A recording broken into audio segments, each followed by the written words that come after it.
Inside, men sentenced to life remain behind bars. But do those bars truly contain them? Orders are given, carried out across cities and even continents. Somehow, control flows from here. Powerful, deliberate, unstoppable. How does this happen?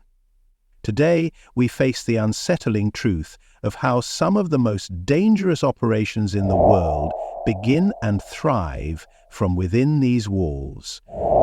Prisons are built to confine, to isolate, and to control. They are designed to take away freedom and to sever connections with the outside world. But what happens when those walls fail to stop the flow of influence and power? For 5 of the most dangerous gangs in the United States, these prisons have become more than just places of confinement. They have become command centers. From here, orders are issued that lead to violence, fear, and control that stretch far beyond the prison gates. It seems impossible, yet it is happening. How do they manage to maintain their reach, their power, and their ability to strike fear into entire communities? Today, we will take a closer look at these organizations. We will uncover the systems, the methods, and the networks that allow them to remain in control. These gangs are not just surviving behind bars. They are thriving. What you are about to hear will challenge everything you think you know about security and control. Their influence is vast. Their methods are calculated, and their stories will leave you questioning how such power can exist in a place meant to contain it. The Russian mafia, widely known as Bratva, traces its origins back to the chaotic collapse of the Soviet Union. In the absence of strong governance, crime flourished, and the Bratva quickly rose to power. Unlike many other criminal organizations, their structure mirrors that of a military unit, with a clear hierarchy, strict discipline, and unwavering loyalty among its members. This structure, combined with their calculated approach to control, made the Russian mafia one of the most formidable criminal syndicates in history. Bratva's operations are vast, spanning continents and industries. They have entrenched themselves in global arms trafficking, supplying weapons to conflict zones and criminal enterprises. They profit from human trafficking, exploiting vulnerable individuals and fueling a dark, illicit trade. In recent decades, they have expanded into cybercrime, where their technical expertise allows them to infiltrate financial systems, steal sensitive data, and manipulate economies. Each of these activities demonstrates their ability to adapt to changing times and exploit weaknesses in systems worldwide. One of the most alarming aspects of the Russian mafia's activities is their ability to infiltrate and manipulate official systems. Corrupt officials play a critical role in their operations, from turning a blind eye to facilitating complex criminal schemes. Through bribes, coercion, or alliances, Bratva ensures that their operations remain under the radar, even in countries with robust law enforcement. Communication is another pillar of their power. They use coded messages, often hidden within legal correspondence or encrypted platforms, to issue orders that ripple across their networks.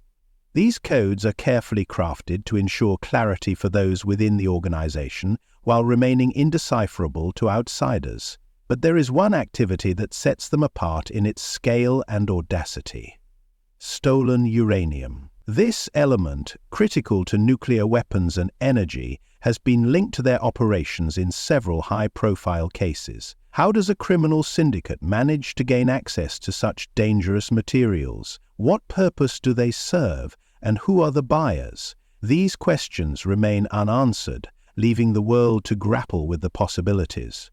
Their website stating, "We provide unique technologies to help control pollution, improve some health, improve sanitary." The Russian mafia's operations are not just about profit. They are about power. Power that transcends borders, industries, and even the confines of legality. Their activities serve as a chilling reminder of what happens when organized crime and systemic corruption converge, creating a force that is as elusive as it is dangerous. MS-13, also known as Mara Salvatrucha, was born in the streets of Los Angeles during the 1980s. It began as a way for Salvadoran immigrants to protect themselves from the other gangs that dominated the area. Many of these immigrants had fled a civil war in El Salvador, bringing with them a resilience forged in the harshest conditions.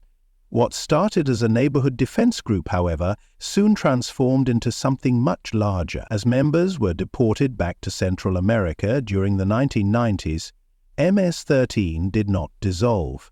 Instead, it grew. In El Salvador and neighboring countries, the gang took root, expanding its reach while retaining its deep connection to the streets of Los Angeles. Today, MS-13 operates in multiple countries, with its members spread across the United States, Central America, Mexico, and even parts of Canada. Its presence is felt wherever its members operate, and its reputation is one of fear and violence. The gang is infamous for its brutal enforcement tactics. Loyalty is demanded, not requested, and disobedience is met with swift punishment. Extortion is one of their primary activities, with local businesses forced to pay for protection. Drug trafficking is another cornerstone of their operations, fueling both their finances and their ability to maintain control over territories. Acts of violence, often public and extreme, are not just tools but messages. To members, rivals, and entire communities, what keeps MS-13 united across such vast distances and even within the confines of prison walls is its culture of loyalty. Members are bound together by their shared experiences, their commitments to the gang, and the fear of the consequences should they stray. This loyalty is deeply ingrained from the moment a person joins. Inside the gang, and the fear of the consequences should they stray. This loyalty is deeply ingrained from the moment a person joins. This is culture of loyalty. Members are bound together by their shared experiences, their commitments to the gang, and the fear of loss of life in the gang world. Initiation often involves acts that tie a member to the gang permanently, both physically and emotionally. For many, leaving is simply not an option. Even when leaders are incarcerated, MS-13 remains operational. Orders are given through trusted intermediaries, visitors, or even within the limited confines of the prison system itself. Communication happens during fleeting moments, spoken words exchanged in the yard, signals passed through other inmates, or messages delivered during legal visits. The gang's ability to maintain discipline and carry out coordinated actions is rooted in the loyalty they inspire and enforce. But how does MS-13 keep its members loyal even when faced with life sentences or the harshest penalties? For many members, the gang represents more than just a criminal organization. It offers identity, purpose, and a sense of belonging that is often absent in their lives. The consequences of betrayal, however, are as severe as the rewards of loyalty. Disloyalty can mean exile, loss of protection, or worse. This balance of fear and belonging ensures that members remain tied to the gang no matter their circumstances. MS-13's story is one of expansion, fear, and loyalty. From the streets of Los Angeles to the prisons of Central America, their influence continues to grow, leaving a trail of violence and control that shows no signs of fading. The Aryan Brotherhood, often referred to as the Brand, is one of the most notorious prison gangs in the United States. It was founded in the 1960s within the California prison system, at a time when racial tensions were high and violence was a daily reality behind bars. What began as a small group seeking to protect white inmates quickly grew into a powerful and deeply entrenched criminal organization. Today, the Aryan Brotherhood is not just a gang, it is a symbol of ruthless efficiency, control, and violence. The gang's ideology is rooted in white supremacy. This belief system serves not only as a unifying force, but as a way to recruit members who feel isolated or threatened in the diverse and often hostile environment of the prison system. Over the years, the Aryan Brotherhood's focus has shifted from ideology alone to include profit-driven criminal enterprises. Their operations extend far beyond the prison walls, involving activities such as drug trafficking, extortion, and murder for hire. Explanation not given. The Brotherhood's power lies in its structure and its unwavering enforcement of loyalty. At the top, a council of leaders oversees the gang's operations. Orders are passed down through a hierarchical chain of command, ensuring that even the smallest details are executed with precision. Loyalty within the Aryan Brotherhood is not just expected, it is demanded. New members are often required to commit acts of violence as part of their initiation, binding them to the gang through shared bloodshed. Once a member, leaving is nearly impossible. Betrayal is met with swift and brutal consequences. Inside prison, the Aryan Brotherhood operates like a tightly controlled army. Members communicate through a variety of methods, including coded messages, verbal exchanges during recreation time, and secretive correspondence that avoids detection by prison authorities. Even when confined to high-security facilities, their reach extends to the outside world. Inmates use trusted intermediaries to relay instructions, ensuring that the gang's operations continue without interruption. Drug trafficking is one of the Aryan Brotherhood's most profitable ventures. They control the flow of narcotics within many prison systems, creating a network of debt and dependency among other inmates. This not only generates income, but also strengthens their hold over the prison population. Their power extends to extortion as well, where inmates and even those outside the prison system are forced to pay for protection or face severe consequences. Murder for hire is another chilling aspect of their operations. The Aryan Brotherhood has been linked to numerous killings, both inside and outside prison walls. These acts serve as a stark warning to anyone who might consider defying them. It is this ability to enforce their will through violence that has cemented their reputation as one of the most dangerous gangs in the United States. But what happens when a member decides to betray the Aryan Brotherhood? The consequences are severe and unrelenting. Betrayal is considered the ultimate act of disloyalty, and those who break the Brotherhood's code often pay with their lives. The gang's ability to track down and punish defectors, even in the most secure environments, is a testament to their organization and determination. This fear of retribution ensures that most members remain loyal, no matter the circumstances. The Aryan Brotherhood's story is one of violence, power, and control.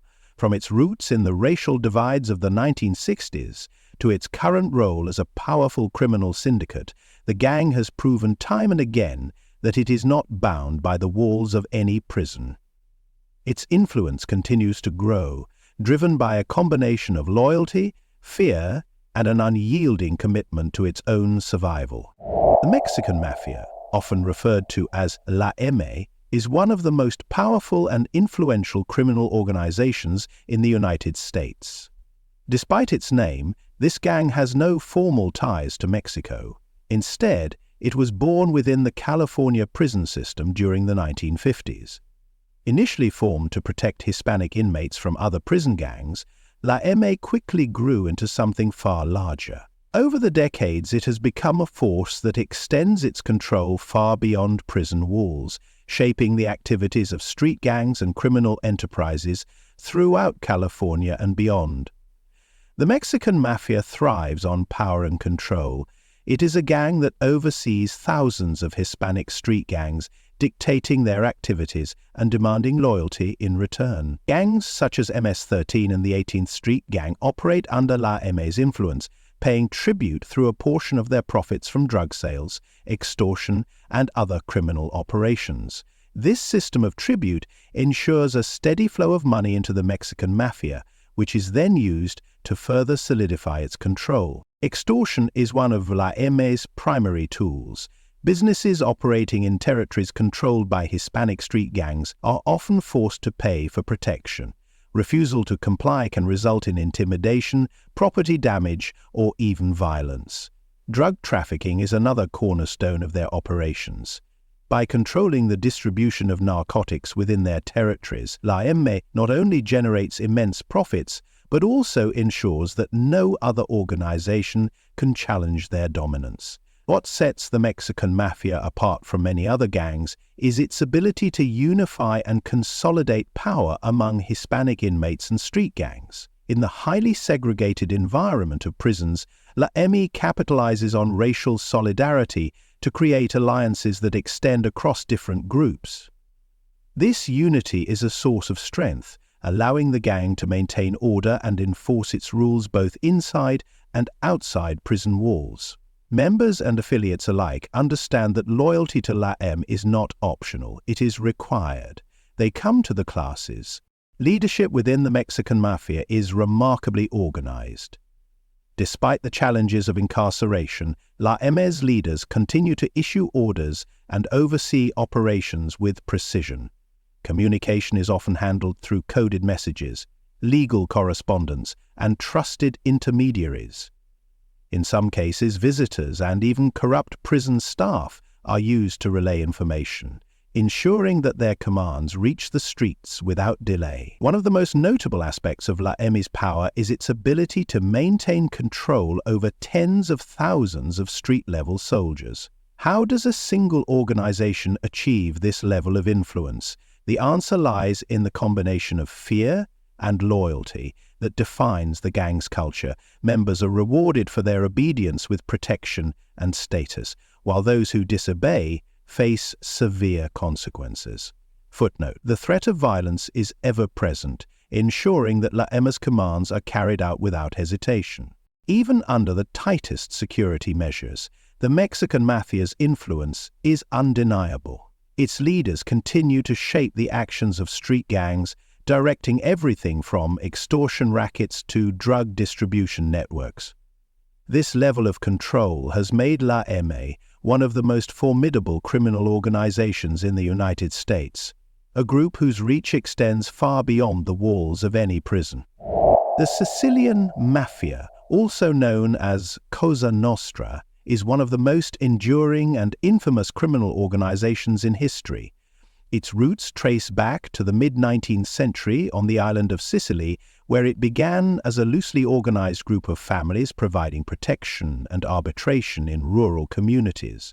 Over time, this informal arrangement evolved into a sophisticated crime syndicate, one that has left an indelible mark not only on Sicily, but on the entire world. Cosa Nostra is a name that translates to "our thing," a phrase that reflects the tight-knit, secretive nature of the organization. Members refer to themselves as men of honor, a title steeped in irony given the organization's involvement in countless illegal activities. At its core, the Sicilian Mafia is built on a foundation of protection rackets. Local businesses and individuals are often forced to pay for protection, a euphemism for extortion under threat of violence. Those who refuse to comply face consequences that are swift and severe. But the reach of the Sicilian Mafia extends far beyond Sicily's borders. Over the years, waves of emigration brought Cosa Nostra's influence to countries such as the United States, Canada, and Australia.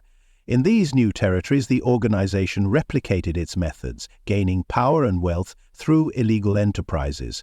Global drug trafficking became a major source of income, with the Mafia playing a key role in the movement of narcotics across continents. Money laundering, another of their specialties, ensured that these profits could be hidden and reinvested into legitimate businesses, further solidifying their influence.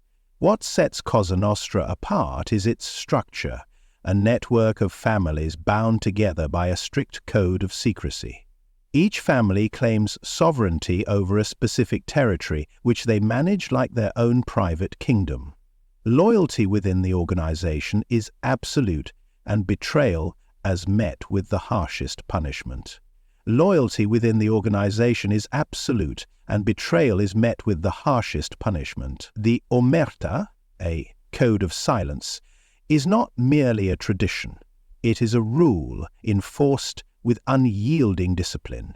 Breaking this code often comes with a price that no member is willing to pay. This is the arbitrary freedom from suffering and outright sanctioning of the Joint Global Grievances Act of 1991. Even when its leaders are imprisoned, the Sicilian mafia finds ways to maintain its operations. The organization's decentralized structure allows families to operate independently while remaining connected. Orders from incarcerated leaders are passed through trusted associates, ensuring that the chain of command remains intact. Secrecy is paramount, and every action is taken with caution to avoid detection by law enforcement. But how does an organization like the Sicilian Mafia remain untouchable, even under the watchful eyes of authorities?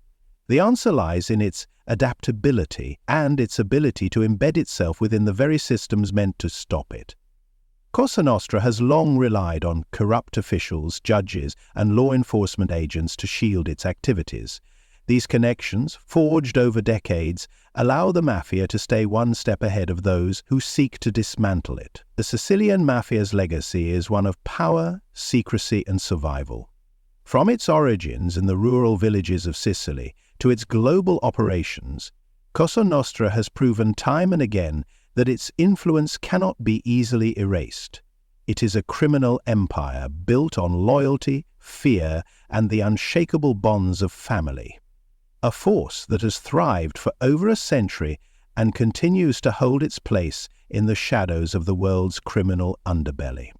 Prisons are meant to confine, to restrict, and to render criminals powerless. But what happens when those same prisons become a hub of coordination and control? For many of the most dangerous gangs, imprisonment is not the end of their operations, it is merely a change of scenery.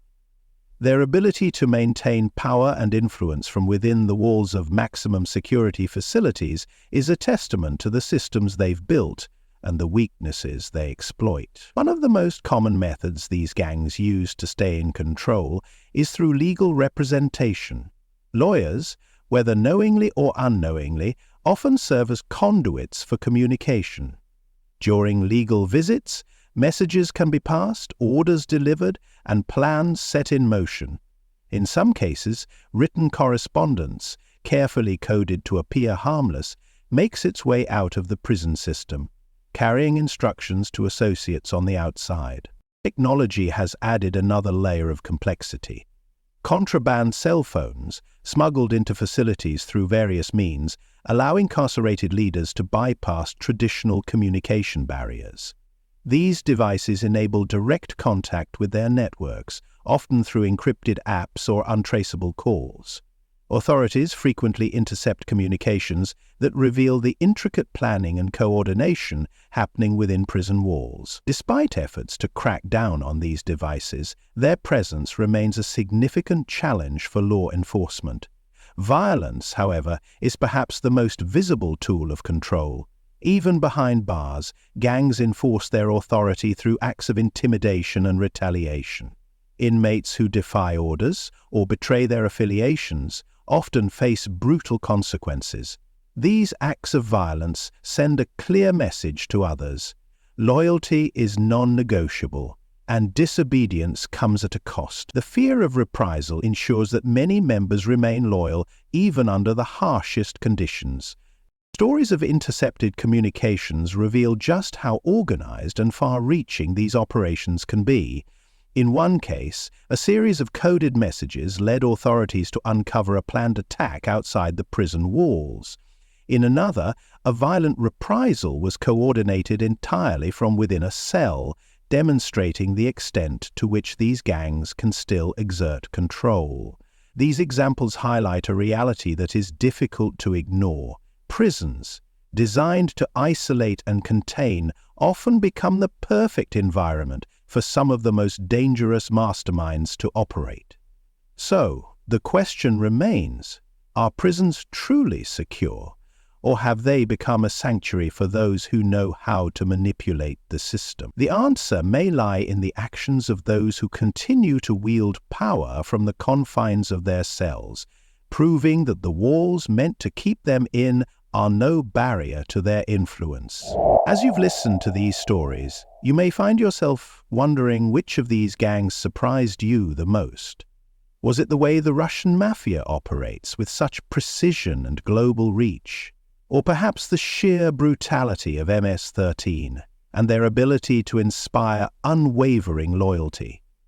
Maybe it was the Aryan Brotherhood's strict hierarchy and their swift, ruthless punishments for betrayal. Could it have been the Mexican mafia's incredible ability to unify and control tens of thousands of street-level soldiers? Or was it the Sicilian mafia, with their centuries-old traditions and unbroken code of silence that still hold power today? Which of these stories stood out to you the most? Share your thoughts in the comments below. Beyond the shock and the details, there is an important question that remains. What can be done to stop these operations? What steps could be taken to truly secure prisons and dismantle these powerful networks? Should there be stricter measures to prevent contraband from entering facilities? Or perhaps more focus on rehabilitation programs to reduce the hold these organizations have on their members? Many held within the networks have at least the possibility of punishing their members if they commit fraud. Maybe you have a completely different perspective. Whatever your ideas are, let us know in the comments. Your voice matters, and discussions like these can spark important conversations about change. As we come to the end of this journey through the lives and operations of some of the most dangerous gangs in the world, one thing becomes clear: power is not confined by walls. From the Russian mafia's far-reaching cybercrimes to MS-13's brutal enforcement of street-level control, these organizations have found ways to maintain influence and operate on a scale that defies expectations. How do they do it? Experience proves overbearing on the gangs, at least. How do they afforded so much power became still more amazing. The rise of Facebook, the Aryan Brotherhood with its rigid hierarchy and violent enforcement, the Mexican mafia's consolidation of power through race-based alliances, and the Sicilian mafia's centuries-old traditions of secrecy and loyalty all demonstrate one undeniable truth. Prisons may take away physical freedom, but they do not always sever the ties that bind these gangs to their criminal networks. These stories raise questions about the systems in place to contain such individuals. How can such organizations continue to thrive under the watchful eyes of law enforcement? What does it say about the challenges of dismantling operations that are so deeply rooted and so carefully protected? The answers may not come easily, but they demand attention. If you found this exploration as thought-provoking as we did, we encourage you to join the conversation. What do you think can be done to curb the influence of these organizations? How can systems be improved to prevent such control from continuing behind bars? Share your thoughts and ideas in the comments below. And if you want to continue delving into the world of true crime, where real stories meet the challenges of justice, don't forget to support our channel. Hit that like button if you learned something new. Share this video with friends who might also find these stories eye-opening. And of course, subscribe for more deep dives into the complex and sometimes unsettling realities of the criminal underworld. Together we can keep asking questions, exploring answers, and shedding light on the darker corners of our world.